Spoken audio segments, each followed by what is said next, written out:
Hey kids on the ridge, happy Monday. We're continuing the story of Moses and what happened to him after he killed the Egyptian and ran away from Egypt.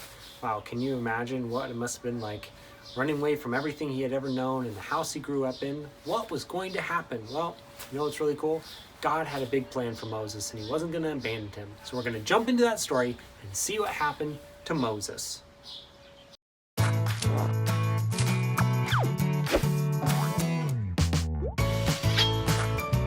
The Faithful Hall of Fame, Moses.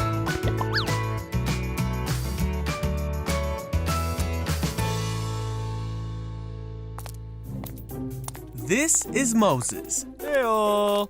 Moses was an Israelite boy born in Egypt in a time when Israelite boys were not supposed to live. Wait, huh? The Israelites were slaves to the Egyptians. But God had a special plan for Moses, Oh, eh? and he spent his childhood in the palace of the Pharaoh. You see, when Moses grew up, he made a big mistake. Uh-oh. Pharaoh found out what Moses had done, and he tried to have Moses killed. Ah! So Moses ran away from Egypt. He stopped in the land of Midian, and 7 sisters came to the well to give water to their father's flock. Some shepherds came to drive them away, Hey, you. but Moses stood up for the women. Hey. Now these sisters were the daughters of the Midianite priest named Jethro. When Jethro heard what Moses did for his daughters, he sent for Moses. So Moses came to live among the Midianites, and he married Zipporah, one of Jethro's daughters. Huh? Meanwhile, back in Egypt, the old Pharaoh died, but he was replaced by a new Pharaoh who continued to treat the Israelites poorly. Oh, man.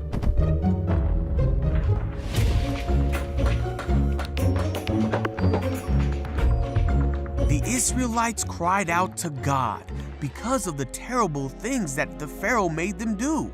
God heard these people and knew it was time to act.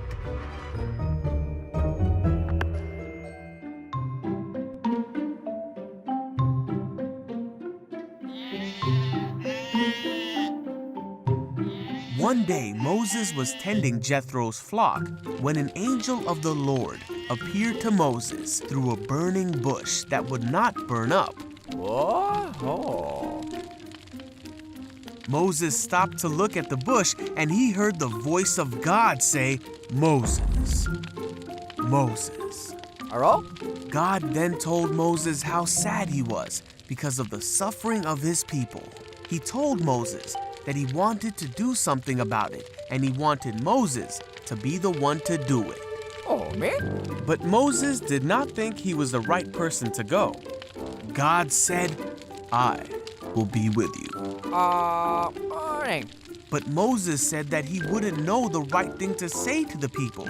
So God said to tell the people that God himself had sent him and promised Moses that his plan would be fulfilled through Moses. But Moses still said to God that he did not think the people would believe him. So God said, "What is that in your hand?" Oh, eh? Moses said, "A staff." God told Moses to throw it on the ground. Wow, okay. Then God told Moses to catch it. God showed Moses another sign Huh? Phew. and told him to show these signs to the people if they did not believe what he said. Moses still didn't think he would have the right words to say, but God said that he himself was the one who made a man's mouth and gave him the ability to speak, so there was no need to worry. Yet even after all this, Moses said, "God, please send someone else." Then God got mad at Moses Oops. and said that he would send Moses' brother Aaron to speak for Moses. So Moses went back to his father-in-law and told him that he needed to go back to Egypt. Moses and his family started their journey back to Egypt, and Moses carried the staff of God in his hand, for this staff would be the tool God would use to demonstrate his awesome power to the Israelites and to the Egyptians.